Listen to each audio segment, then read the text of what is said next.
Welcome to the Highlights from Ukraine podcast, your daily audio summary of the latest news reported in the Ukrainian media.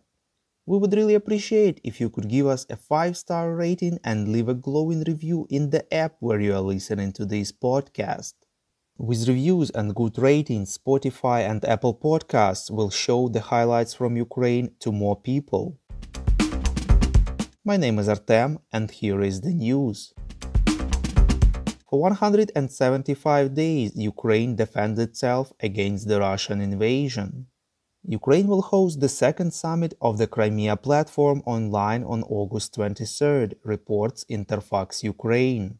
According to Tamila Tasheva, representative of the President of Ukraine in Crimea, participants will discuss security issues in the waters of the Azov and Black Seas, the sanctions regime against the Russian Federation, and the illegal annexation of the peninsula.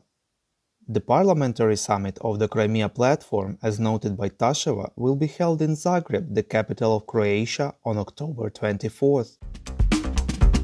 President of Ukraine Volodymyr Zelensky in his evening video address said that Ukrainian diplomats, nuclear scientists, and the International Atomic Energy Agency are working on sending the agency's mission to the Zaporizhia nuclear power plant.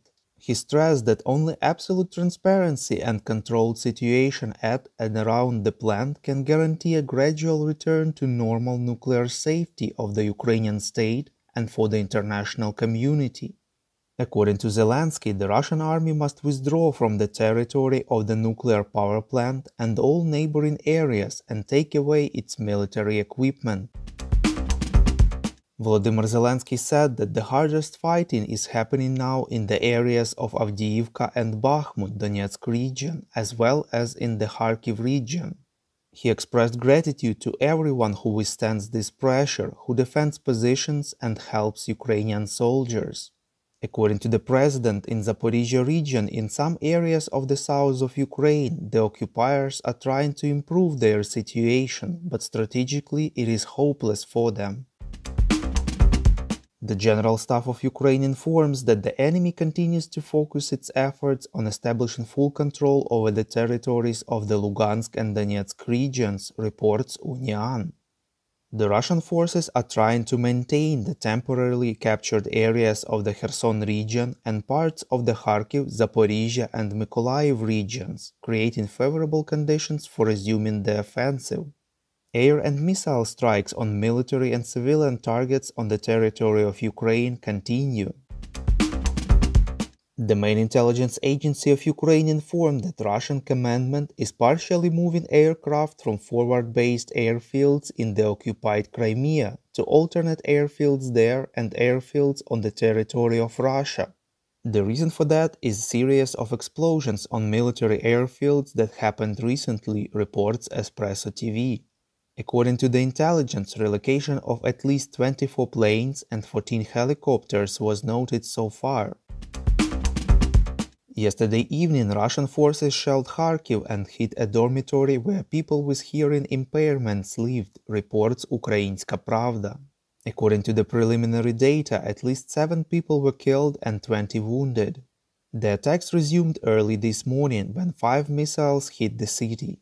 It is known about at least 1 person who was killed and 18 wounded. Ukrainian Foreign Minister Dmytro Kuleba called on the world to provide maximum military aid to Ukraine and introduce much tougher sanctions against Russia, as this is the only way to stop Putin. Online publication Ukrainska Pravda published an investigation about Ukrainian VIP refugees in Monaco, Monte Carlo and Nice. Among them businessmen, ex-officials and members of the parliament, among some of whom it is known that they left Ukraine prior to the start of the invasion and haven't returned since then. The State Bureau of Investigations announced that it will check the circumstances of crossing the borders of Ukraine by male citizens of conscripted age shown in this investigation, reports Forbes Ukraine. National oil and gas monopoly Naftogaz Ukraine failed to obtain consent to a 2-year deferral of interest payments and redemption of any of its 3 Eurobond issues, reports Interfax Ukraine. Previously, the company announced a default on its Eurobonds due to the government's refusal to agree on payments on them and failure to agree with creditors. Our Patreon supporters get access to a cool new series on wartime life in Ukraine. To join the club, follow the link in the description below. We call on you to demand from governments of your countries to impose the toughest sanctions possible on Russia and its citizens to stop their invasion of Ukraine. Thank you.